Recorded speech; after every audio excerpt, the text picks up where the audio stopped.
कुछ कहानियां ऐसी होती हैं जो सिर्फ खबर नहीं बनती, बल्कि हमारे समाज के जहन में हमेशा के लिए बस जाती हैं। आज हम भारत के सबसे सनसनीखेज और भयानक आपराधिक मामलों में से एक की बात करेंगे।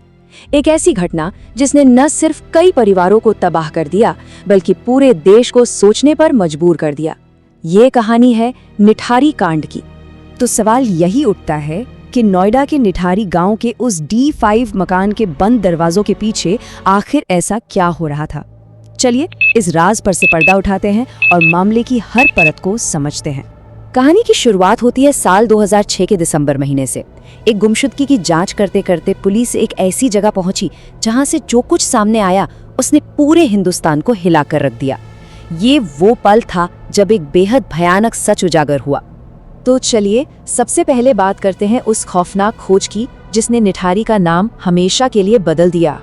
मामला एक लड़की के लापता होने की जांच से शुरू हुआ था।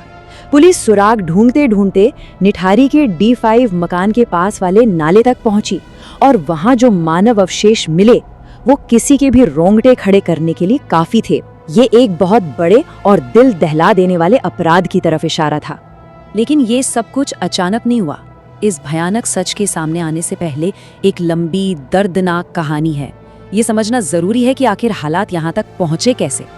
देखिए, बात साल 2005 से ही शुरू हो गई थी। निठारी और आसपास के इलाकों से एक के बाद एक बच्चे और जवान लड़कियां गायब हो रही थीं। उनके परिवार वाले परेशान थे, पुलिस में शिकायतें भी कर रहे थे, लेकिन शुरू में इन मामलों को उतनी गंभीरता से लिया ही नहीं गया। धीरे धीरे लापता होने वालों की गिनती बढ़ती गई और पूरे इलाके में एक अजीब सा खौफ छा गया। सोचिए, उस वक्त की जांच में एक बहुत बड़ी, कह सकते हैं कि एक घातक चूक हुई। कई मामलों में बस ये मान लिया गया कि बच्चे शायद अपनी मर्जी से घर छोड़ के भाग गए होंगे, और इसी एक गलत फहमी ने न जाने कितना कीमती वक्त जाया कर दिया और अपराध का सिलसिला चलता रहा। तो कहानी घूम फिरकर वापस उसी जगह पर आ जाती है जो इन सारे अपराधों का सेंटर पॉइंट था। मकान नंबर D5, जिसे लोग बाद में हॉरर हाउस या मौत का घर कहने लगे।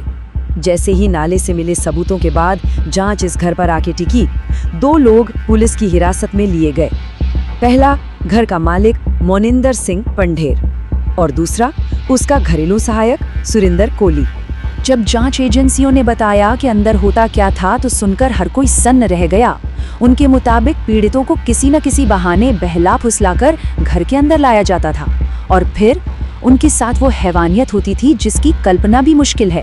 सबूत मिटाने के लिए उनके अवशेषों को घर के आसपास ही ठिकाने लगा दिया जाता था। अब जब इतना बड़ा अपराध सामने आया तो देश की पूरी न्याय व्यवस्था के लिए ये एक बहुत बड़ी चुनौती थी, और यहीं से शुरू हुआ एक बहुत ही लंबा और उलझा हुआ कानूनी सफर। जैसे जैसे मीडिया में इस केस की भयानक तफसीलें सामने आने लगी, पूरे देश में गुस्से की लहर दौड़ गई।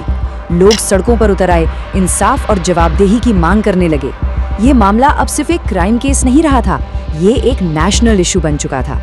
ये कानूनी प्रक्रिया भी काफी पेचीदा थी। पहले तो दोनों को गिरफ्तार करके पूछताछ हुई, फिर CBI जैसी बड़ी एजेंसियों ने जांच अपने हाथ में ली, और क्योंकि पीड़ित कई थे तो हर केस का मुकदमा अलग अलग चला।